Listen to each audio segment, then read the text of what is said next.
Bienvenidos a Reflexiones para el Alma, un podcast de emociones al descubierto, un podcast que habla desde lo más profundo de las personas y demuestra que nada ni nadie es perfecto, pero podemos ser mejores que ayer, hablando con personas reales, sin máscaras ni libretos.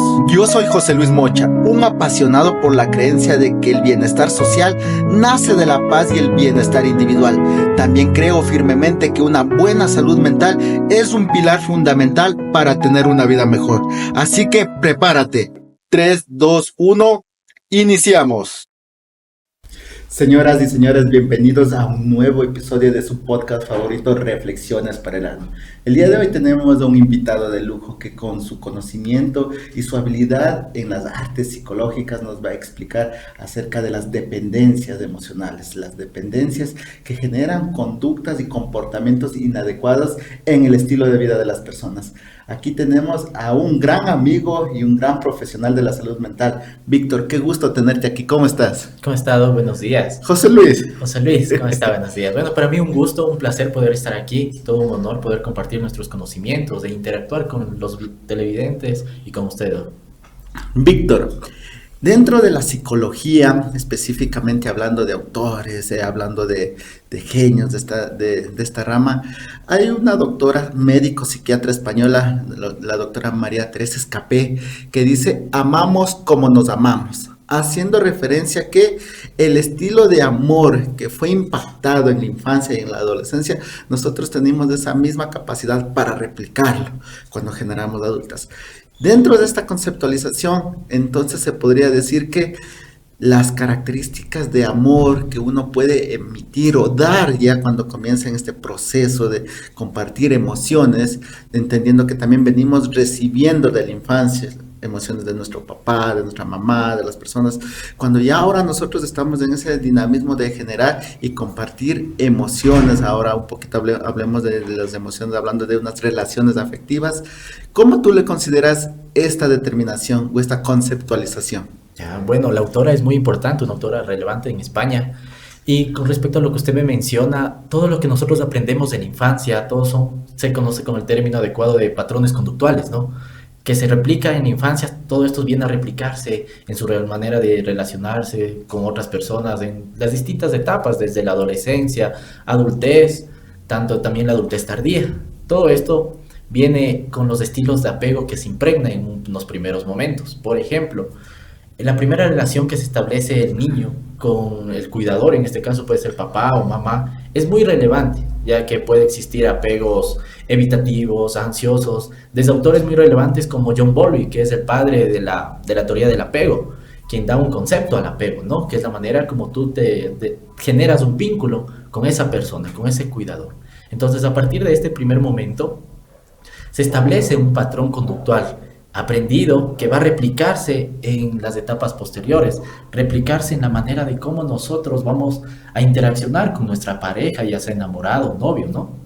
Entonces, en este sentido, es muy importante que como nosotros eduquemos a nuestros hijos o interaccionemos con los niños, va a ser de gran importancia a cómo ellos van a desenvolverse en una edad posterior. Perfecto, entonces sí hay una incidencia. También esta doctora, también la doctora María Escapé dice que los impactos o las eventualidades que tengamos en nuestra infancia sí definen, pero no condenan. O sea, no define. A veces nosotros creemos que ya algo que nos sucedió, nos pasó, ya vamos a morir con esas conductas. Y hasta hay un dicho que dice: así soy, así he de morir, dice. Y más que eso tiene que ver con el tipo de creencias que uno tiene, más que la propia realidad conductual que uno sí tiene la capacidad de modificar, cambiar, aprender nuevas estrategias, generar este proceso de conocimiento, de crecimiento dentro de todo lo que es aprendizaje. Ahora, Víctor, también hay otro autor, y ahora sí para pasarnos de lleno al tema, Walter Rizzo, psicólogo, capaz que lo has escuchado. Walter Rizzo, psicólogo. Él en un libro que escribió, dice, se llama el libro Amores altamente peligrosos o personas de quien no debería enamorar, y ahí habla de un sinnúmero de tipos de personalidades. Dentro de su libro habla, por ejemplo, de que el amor dependiente, el amor ansioso, el amor histriónico, el tipo de amor ansioso depresivo, el egocentrista. Estas tendencias que él escribe dentro de su libro, dice que, por eso se llama el libro Personas de quien no deberíamos enamorarnos, haciendo referencia a que dentro ya de relacionarnos con una pareja, existen ciertas personalidades que generan daño hacia la pareja. ¿Cómo lo ves este tipo de definiciones, Víctor? Ya, bueno, Walter Rizzo es un autor muy importante, ¿no? En el campo de la psicología. Y con respecto a estas definiciones, el tipo de amor más va al tipo de apego que tienen las personas. Cada una de estas personas. Existen personas, por ejemplo, que tienen un tipo de apego seguro, que es el más adecuado en cualquier relación interpersonal. Pero para aquí, en este momento, citar un autor muy importante es Aaron Malinowski. Es un autor español quien nos menciona en palabras cotidianas, ¿no? Que esta dependencia o este tipo de apego de las personas puede definirse en dos cuestiones de dependencia. Una dependencia horizontal y una dependencia vertical. Una dependencia vertical es la que todos tenemos desde niños. Siempre dependemos de quién, de nuestros padres, ¿no? Estamos propensos a que ellos nos den y nosotros recibir. Conforme nosotros vamos creciendo, esta dependencia vuelve a una línea horizontal y es lo adecuado. Aquí viene el tipo de personalidad o un tipo de apego seguro en donde existe una persona que da y otra que recibe. Pero al mismo tiempo, como es horizontal, viene también esta persona a dar y la otra persona también a recibir. En este tipo de apegos o tipo de personalidades viene a existir una seguridad en ambos, ¿no? Una palabra clave aquí es la autorregulación de que tienen estas personas. Por ejemplo, una persona para que sea totalmente adecuada, para que pueda interrelacionar con otras personas, debe tener dos cosas importantes: la autorregulación personal y la corregulación. ¿A qué me refiero con autorregulación? A que por mí mismo, mi autoestima, mi autonomía, yo pueda sentirme bien. Y la corregulación es con el resto de personas. Pero en este punto también existen otros tipos de personalidades, otros tipos de apegos, en el cual tenemos el tipo de apego ansioso, ¿no? Que este apego en sí siente angustia cuando la otra persona se va, demasiada angustia. Otro tipo de apego también, como es el evitativo, tiene miedo a perder su autonomía propia. Y relacionarnos con estas personas, en otras palabras, nos consume mucho a la persona y a la persona que también está siendo de pareja en ese momento. Perfecto, Víctor. Vamos entrando en definiciones para que nos vayan nuestros seguidores entendiendo un poquito más. ¿Ya? Ahora, para abrir el plano, para abrir el abanico, comencemos con algo tan simple, Víctor. Actualmente se le ha dado mucha cabida a este término, relaciones tóxicas. Cuando tú entras al Facebook, a las redes sociales, Facebook, TikTok, entras al YouTube, te encuentras relaciones tóxicas, evita tu relación tóxica. ¿Qué es una relación tóxica? Es un término que se ha expandido como pólvora, pero en realidad estamos definiendo qué es una relación tóxica o cómo podemos interpretar este término, Víctor. ¿Ya? Bueno, una relación tóxica es una consecuencia de una persona dependiente emocionalmente. ¿Por qué? Porque estas personas, como usted mismo lo dice, José Luis, la sociedad lo normaliza. De cualquier relación, tú eres tóxica, tú eres del tóxico. Normalizar este término nos está haciendo daño a todas las sociedades, desde etapas muy jóvenes, ¿no? Desde los adolescentes. ¿Cómo podríamos definir a una relación tóxica? Es cuando una o ambas personas de la que conviven en la pareja está sufriendo, está sintiendo daño, está, por ejemplo, perdiendo su identidad, perdiendo su autoestima, lo que puede generar a mayores casos como sufrir maltratos. Existe manipulación y muchos otros factores, José Luis. Para que se denomine, porque, por ejemplo, ahora, como digo, este término es mal utilizado ante mí, en una relación de pareja es un proceso, y dentro de este proceso de enamoramiento es normal que haya conflictos, desacuerdos, porque son dos mundos que se están conociendo, y al dos mundos de encontrarse con diferentes formas de pensar, interpretar muchas cosas, es normal que a veces no concuerden o tengan diferencias, pero dentro de esa normalidad también es la capacidad, como bien lo mencionabas, de autorregularnos y saber cómo resolver un conflicto. Yo siempre he dicho en consulta y a veces cuando me llaman a diferentes tipos de conferencias en este tipo de temas, dentro de las relaciones de pareja, el problema no es tener problemas, Es cómo lo resolvemos. cómo lo resolvemos. Ahí está la clave de un proceso saludable, de un proceso adecuado. Pero como bien lo dices, a veces este término, ante situaciones que se deberían entender como unas solucionables, ya lo vemos catastróficos, y a veces nos empoderamos tanto de este término que creo que estoy en una relación tóxica y hasta a veces acepto, sí, mi relación es tóxica, dice, sin saber la realidad de las situaciones o eventualidades que genera una relación tóxica. Como bien lo dijiste, llegar a grados de violencia, si se podría decir, violencia en todos sus ámbitos, física, psicológica, sexual. También hay este tipo de violencia económica, en donde que una de las parejas aprovecha de ciertas condiciones económicas de una persona y sacar provecho de eso.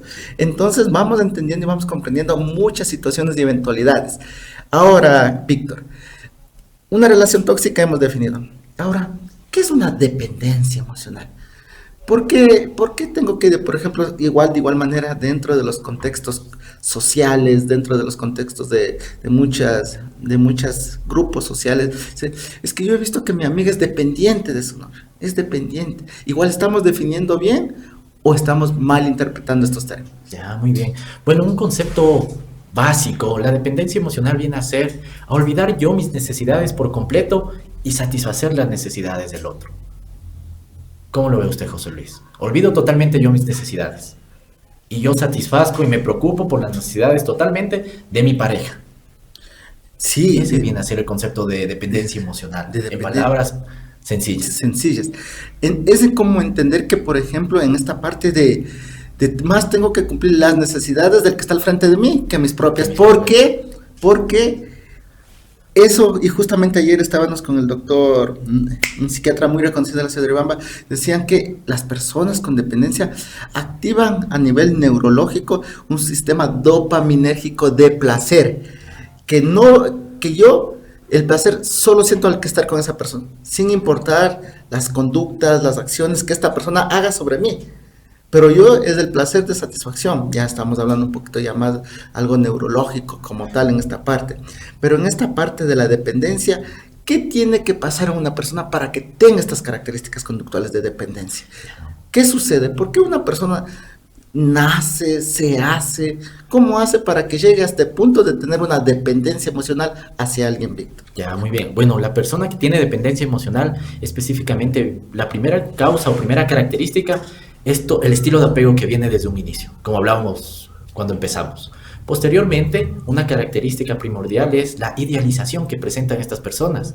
Idealizan a la persona que son dependientes, ¿no? ¿A qué me refiero con idealización? A ponerles en un pedestal. Todo lo que él hace está bien, me puede traicionar, me puede engañarme, eso está bien, yo lo soporto. El dependiente emocional. Otra característica es que tienen miedo a la soledad. Presentan baja autoestima y sobre todo una baja autonomía. Esas son las características principales de una persona dependiente emocional a otra. Ya, y estas características, como bien te dijo, pueden ser heredadas porque posiblemente la madre presenta las mismas características o se dio en un ambiente. ¿Dónde se desarrollan todas las características que mencionaste? ¿Dónde se forman o cómo se desarrollan en el individuo? Ya, todas estas características se desarrollan desde un inicio. Desde que el individuo es niño, está en sus etapas de la niñez, esta persona, por ejemplo, una madre sobreprotectora, y aquí se involucran los estilos de crianzas que presentan estos niños. Una madre que siempre estuvo para resolver las necesidades del individuo y no le dejó desarrollarse por sí solo, perdiendo la autonomía del niño, porque la mamá siempre estaba presente. Este niño crece con ese pensamiento, con esa conducta que él ya aprendió antes, que siempre van a estar para mí. Entonces, en un momento cuando una persona, él quiera interrelacionarse con otra, esta persona actúa como su madre, puede generar esa dependencia, porque como le explicaba en un inicio, de niños todos fuimos dependientes. De adultos también somos dependientes, pero cambia, ¿no? Yo doy, también recibo. Pero si nosotros de niños aprendemos de mala manera a que todos nos resuelvan nuestros problemas, a la sobreprotección, o también en hogares por violencia, ¿no? Aquí existe la dependencia, la codependencia también. Entonces todo esto se involucra en un momento de relacionarnos en etapas futuras como la adolescencia o la adultez. Víctor, ¿hay algún dato prevalente en donde que la dependencia sea más en hombres que en mujeres? ¿Hay una edad específica en donde que una persona ya puede generar esa dependencia emocional hacia alguien? De hecho, José Luis, algo que no lo mencioné, mi tesis cuando yo me gradué fue de estilos de apego. El título principal era estilos de apego y consecuencias psicopatológicas en la adolescencia. Y nosotros nos dimos cuenta que la prevalencia de la dependencia emocional radica en las mujeres. En cifras no exactas, pero sí más del 50%. Siempre las mujeres, según los datos estadísticos que fueron utilizados para nuestra tesis, nuestro trabajo de graduación, fue que las mujeres tienden a ser más dependientes emocionales. ¿Tienen o tienden? Tienden. Ya. Tienden a ser más dependientes emocionales. ¿Hay algún factor? Bueno, dependientemente de las culturas de diferentes países, aquí en Ecuador todavía estamos del machismo, ¿no? Entonces nuestros padres siguen criando a sus hijos tan machistas y a las mujeres tan dependientes de los hombres. Ese era el principal factor. Y hasta hay una famosa frase que se dice, aunque mate, pegue, Sí. marido es. Claro, sí, todavía Algo nos cultural, manejamos. algo genético, que han dicho que las madres les enseñan a sus hijas, o sea, tienes hasta ahora lo tienes siguen que enseñando. sostener un hogar, no importa lo que pase, o sea, con tal que en el mejor de los casos, con tal que mantenga, porque en el peor de los casos ni eso pasa, pero sigue ahí la relación se mantiene, demasiado dañino para un ámbito social de crecimiento. Y en la edad, Víctor, En la edad, a partir de que la persona puede establecerse relaciones interpersonales con otra, a partir de ese momento ya puede existir la dependencia. sí. Y por ejemplo, digamos que me dediqué mi vida a estudiar, a trabajar, a formarme profesionalmente. No es que no hubo oportunidades, no quise relacionarme, pero ya soy profesional, tengo mi independencia económica, tengo 28, 30, 35 años y ahí comienzo ya a pensar en la parte afectiva. Quiero relacionarme con alguien, puedo caer en dependencia. Ya, bueno, todo lo que usted me menciona son características de un apego evitativo. Pensé en mí, mi autonomía, crecí personalmente, educativamente, ¿no? Y posteriormente pensar en una familia ya es cumplir un ciclo, ¿no? Y todas las personas queremos cumplir un ciclo, nacer, crecer, reproducirnos y morir. En este punto, cuando características de un apego evitativo es primero mi autonomía y posteriormente, cuando yo ya tenga todo establecido, poder generar y dar felicidad o en ese momento poder generar una relación con otra persona. Claro que se puede hacer. Ya, Víctor, me encantó esto que dijiste que debes dominar este estudio, esta tesis que hiciste, ya es una investigación científica con datos Sí. estadísticos. De hecho, mencionaste tipos de apegos o estilos de apegos. Tipos de apego. ¿Qué son los tipos de apegos? ¿Cómo tengo que entender este término? ¿Que existen varios? Sí, ¿Cómo es? dependiendo de los autores, como mencionó al inicio, Bowlby da las teorías del apego, ¿no? Pero quien da una clasificación a los apegos es un autor que se llama Wang, o si pronuncio mal, no, pero este autor da tipos de apego. ¿Cuáles son los 3 tipos de apego que él menciona? 2, perdón, es el estilo de apego, tipo de apego seguro y el apego inseguro. Al inseguro le divide en 2, en ansioso y evitativo. Y con esos estilos de apegos son los que predominan actualmente. Son los que se generan cuando el niño se relaciona con su cuidador. En ese momento de cómo se genera un vínculo emocional, ahí surge este apego. ¿Y el otro apego? Mencionaste 2. ¿Y el otro? Mencioné 2, el segundo se divide en 2. Ah, ya. Sí, ahí tenemos 3 en total, apego seguro y apego inseguro. El inseguro se divide en 2, el apego inseguro ansioso y el apego inseguro evitativo. Ya, muy interesante estos tipos de apegos. ¿Y este tipo de apegos desarrollan en algún tipo de personalidad dependiendo del tipo de apego que desarrolló en la infancia? De hecho, el tipo de apego que desarrolló en la infancia para que genere una dependencia emocional son el tipo de apego inseguro. Ya. El inseguro es el que desarrolla totalmente y con datos científicos una dependencia emocional. ¿Me puedes dar un ejemplo? ¿Cómo se puede presentar en este tipo de apego? Para que me entiendas. Digamos que yo tengo un hijo, ¿Ya? pero por mi trabajo no tengo tiempo para cuidarle, pero tampoco tengo tiempo para comprarle, para tenerle una niñera continua. ¿Sí?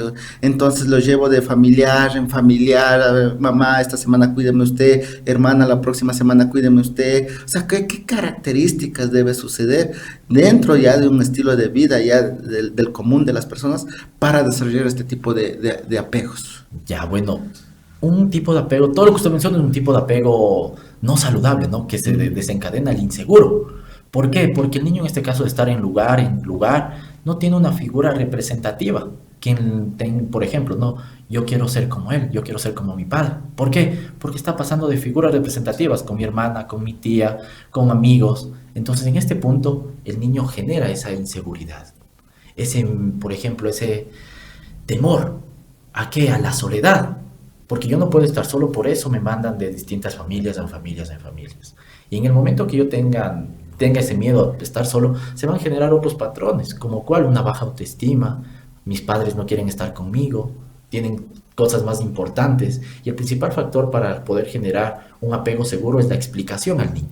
Muchas veces como padres tenemos o consideramos que el niño no entiende, y si yo le mando donde mi amigo o donde mi prima, no hace falta una explicación. Entonces cuando nosotros no hacemos eso, ahí se genera ese apego inseguro del niño, las inseguridades que él va a tener.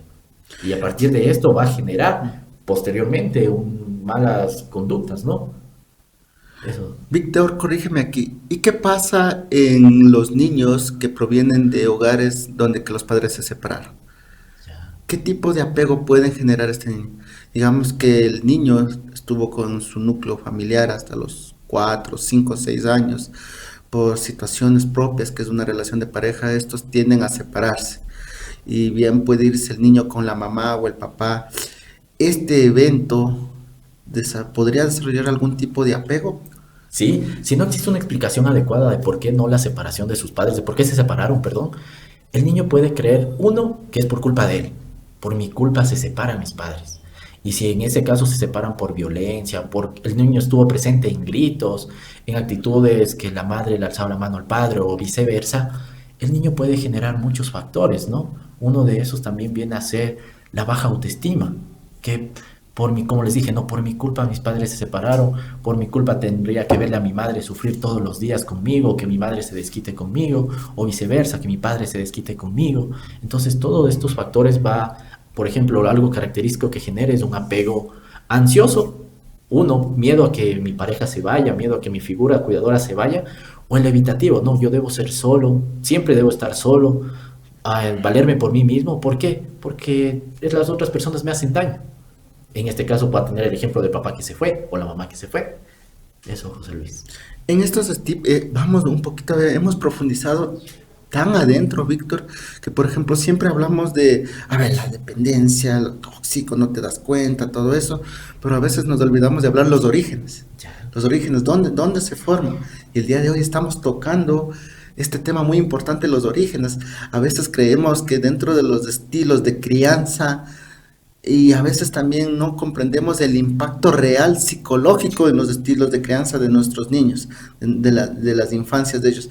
Y es más, hasta muchas personas dicen, en la actualidad, o sea, se quiere cuidar a los niños, se quiere darles el sistema de protección que merecen, que tienen derecho los niños a desarrollarse en una infancia feliz y plena, pero a veces también los propios padres, los propios cuidadores a veces dicen, pero si tanto que le dan al niño, si no, a mí de chiquito me pegaban, me hacían cuantas cosas y yo no tengo ningún problema, no tienes ningún problema, no tienes ningún problema. Nos damos cuenta que ya va por su cuarto matrimonio, nos damos cuenta que tiene problemas con el alcohol, pero él dice que no le ha pasado nada, él dice que le han pegado, le han hecho muchas cosas. Entonces es muy importante también enfocarnos, y si se podría mencionar, hasta esto se podría tomar como prevención dentro de la salud mental, cómo estamos criando a nuestros niños. Pese a la vida que tengamos, a los conflictos y situaciones que tengamos como adultos, como parejas, pero los niños deben tener este sistema de protección y crianza adecuada para que tengan este desarrollo pleno y no tener estas consecuencias en la vida adulta. Víctor, sigamos un poquito avanzando dentro de estos términos muy importantes que entramos, estos apegos que el día de hoy he tocado contigo, muy interesante. Y ahora, dentro de la vida adulta, a lo que ya hablamos de una persona que tiene dependencia, conociendo los orígenes, ¿existe algún tipo de tratamiento? ¿Se puede trabajar en ello? ¿Cómo lo podemos hacer? Claro que existe un tratamiento, ¿no? A veces las personas de la sociedad creen que yo voy a ser dependiente y toda mi vida voy a ser dependiente, y generan un miedo a que no, yo no voy a establecerme en una relación porque yo soy dependiente. ¿Cuál sería el trabajo que se puede hacer? Es a través de un enfoque cognitivo-conductual. ¿En qué se especializa esto? Primero en reconocer qué tengo, Víctor, qué padezco. para las personas, ¿qué es cognitivo-conductual? ¿Qué le entendemos de eso? Ya, ¿Qué? bueno, cognitivo-conductual es una teoría psicológica, un enfoque para poder trabajar con la persona. Cognitivo a través de los pensamientos y conductual a través de las conductas. Entonces, ¿qué vamos a trabajar en este enfoque? Su pensamiento y la conducta que está realizando. Eso específicamente, ¿no? Y ahora sí, José Luis. Primero, el primer paso es reconocer. Reconocemos qué padecemos, qué tenemos y cuáles son mis acciones. Segundo paso, nuestra autoestima, mejorarla, ¿no? Validándonos a nosotros mismos. Tenía un docente que nos decía, yo me miro en las mañanas al espejo y yo mismo me digo, qué guapo estoy, qué bello estoy. Eso es fortalecer mi autoestima. Tercero es la autonomía, empezar a hacer cosas para nosotros y por nosotros mismos. Por ejemplo, hacer ejercicio, hacer actividades que las personas en su diario vivir se olvidan. ¿Qué me gustaba a mí, por ejemplo, de ser joven? Ir a comerme un postre, cualquier situación, pero para mí. Y el cuarto paso, y no menos importante, es buscar la ayuda profesional. Con nosotros de la mano, con personas de la salud mental, podemos salir de este estancamiento, por así decirlo, ¿no? De esta dependencia emocional que nos va a causar muchos problemas a nuestra calidad de vida y nuestra forma de relacionarnos con otras personas. Eso. ¿Existe algún tiempo para que una persona que entra en un tratamiento, que entra en tratamiento, se pueda ver resultados o es algo inmediato que se puede obtener? No, no es inmediato, no es un proceso largo. Puede decirse estadísticamente a partir de 3 meses, 4 meses, con sesiones cada 8 días, dependiendo del caso, ¿no?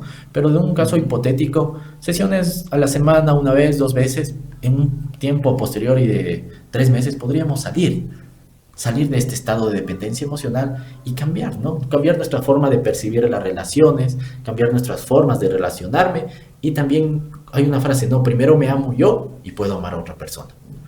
Dentro de la psicología, dentro de los procesos de cambios conductuales, hay algo que se llama recaídas. Puede entrar en recaída cuando entro en un proceso de recuperación dentro del tratamiento de dependencia. Sí, muy bien. Las recaídas es un acontecimiento que en todo proceso hay, ¿no? Por ejemplo, en las adicciones.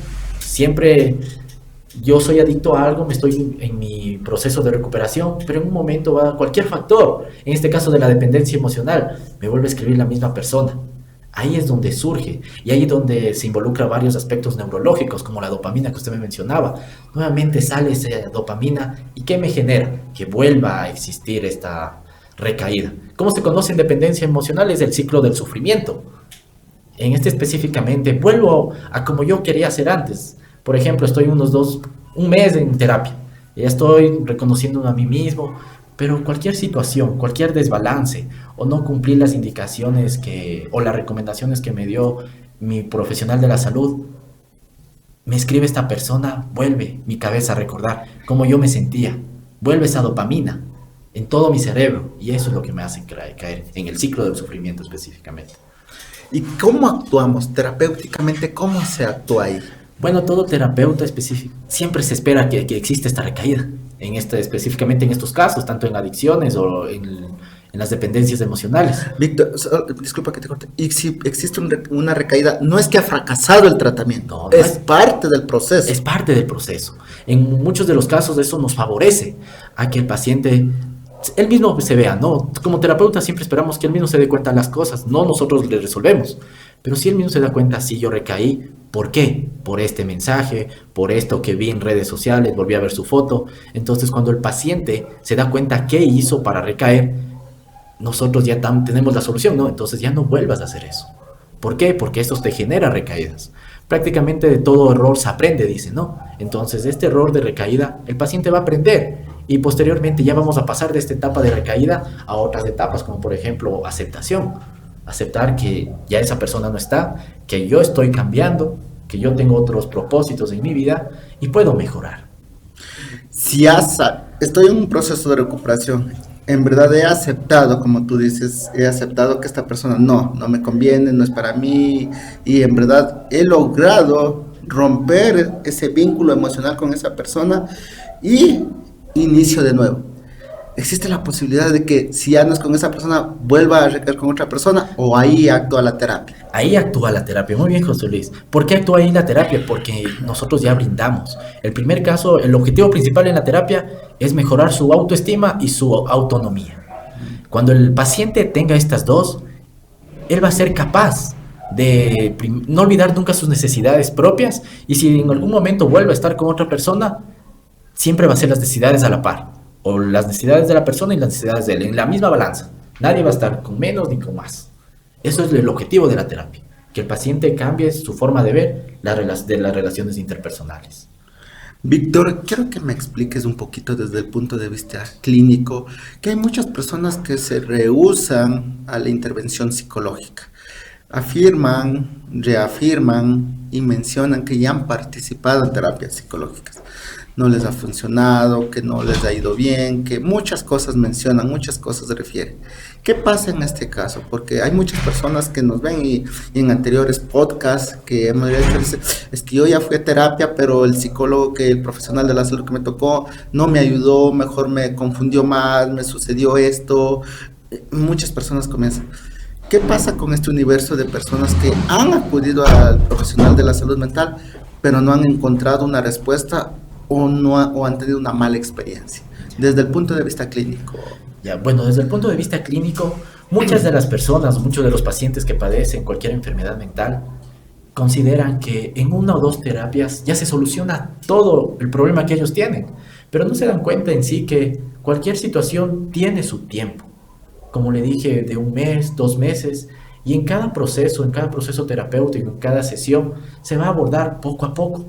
Claro que va a existir casos en las cuestiones que los pacientes salgan más confundidos, pero eso va a ser en sí el objetivo, ¿no? Que el paciente analice todo lo que ha pasado en su vida para poder relacionar con otros aspectos que está pasando en la actualidad.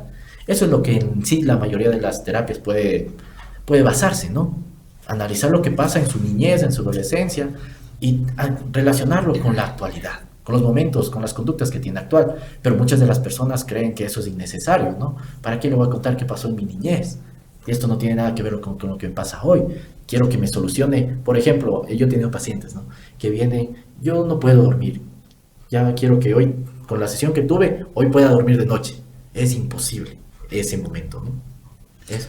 Si ni la parte médica es inmediata, porque igual demanda de un proceso, demanda de un tratamiento. Por ejemplo, de una simple gripe, me manda la receta hoy, me mandan que debo tomar 7 días paracetamol, Alercet, me mandan 7 días. Me tomo los 2, 3 primeros días, posiblemente ya me siento bien, dejo de tomar, voy a volver a recaer. Y más fuerte. Más fuerte. O a su vez, me manda la receta, pero no lo tomo y digo, no, ya me ha de pasar. Me vuelve más fuerte. Todo tratamiento demanda de tiempo. Y paciencia. Y algo muy importante, Víctor, también, se nos hace fácil juzgar lo que escuchamos. Dicen, a tal persona le fue mal en tal lugar. No, si a él le fue mal, ¿yo para qué voy a ir? No. Es necesario conocer y experimentar de primera mano qué es y cómo es. Porque si solo me pongo a juzgar lo que me dicen, ahí hablamos que no tengo autonomía. No tengo autonomía. No tengo autonomía porque también, muchas veces, hablando dentro de los profesionales de la salud mental, muchas personas más escuchan lo que sucedió más que lo que experimentaron. Entonces les invitamos también a que experimenten lo que es un proceso terapéutico de primera mano, entendiendo que los procesos terapéuticos, también eliminar este mito, Víctor, de que los psicólogos son para los locos. Yo no estoy loco, ¿para qué voy a ir? Parece algo que como que es reiterativo, que dice, pero ¿quién va a pensar eso? No, hay mucha gente que piensa y cree en eso, que para qué ir al psicólogo, o piensan que el psicólogo es como lo último, que ya estoy bien grave para que me manden allá. No. La psicología es como cualquier otra área de la salud que demanda de su atención sin ninguna gravedad o sin ninguna complejidad, sino solo por ir y acudir y buscar mi bienestar o hacerme una evaluación de cómo está mi salud mental. Víctor, para todas las personas que nos están viendo, mensaje final. Bueno, un mensaje para todas las personas que nos están mirando. Primero, si tú crees que padeces esta dependencia emocional o que no puedes formar relaciones adecuadas o que todas tus experiencias han sido relaciones tóxicas, como ustedes o nosotros mismos lo podemos decir, démonos cuenta qué acciones están llevando a generar esto. Estoy viendo primero por mí, estoy viendo mucho por la otra persona, y si nosotros nos damos cuenta que en la mayoría de los casos no nos preocupamos por nosotros y más es por la otra persona, estamos perdiendo nuestra autonomía, estamos perdiendo nuestra autoestima. Si nosotros somos o presentamos ese mismo grupo, busquemos ayuda, porque sí hay solución. No es esto para toda la vida. Para eso están los profesionales de la salud. Si es muchos de los casos, presentas depresión, ansiedad, siempre hay un amigo que nos puede escuchar y orientarnos, ¿no? Orientarnos para buscar ayuda. No están solos, no tengan miedo a decir, necesito ir al psicólogo, porque muchas de las personas creen que tener una enfermedad mental es signo de debilidad. Entonces, ese conocimiento equívoco o por los estigmas anteriores o de nuestros padres, no nos cerremos en una burbuja. Nosotros sí podemos y muchas personas han salido de esto. Gracias, Víctor. A todas las personas que nos están viendo, quiero agradecerlos por participar y estar presentes en un episodio más de su podcast favorito, Reflexiones para el Alma. No se olviden comentar y compartir y hacer más grande esta comunidad. Nos vemos en el próximo episodio.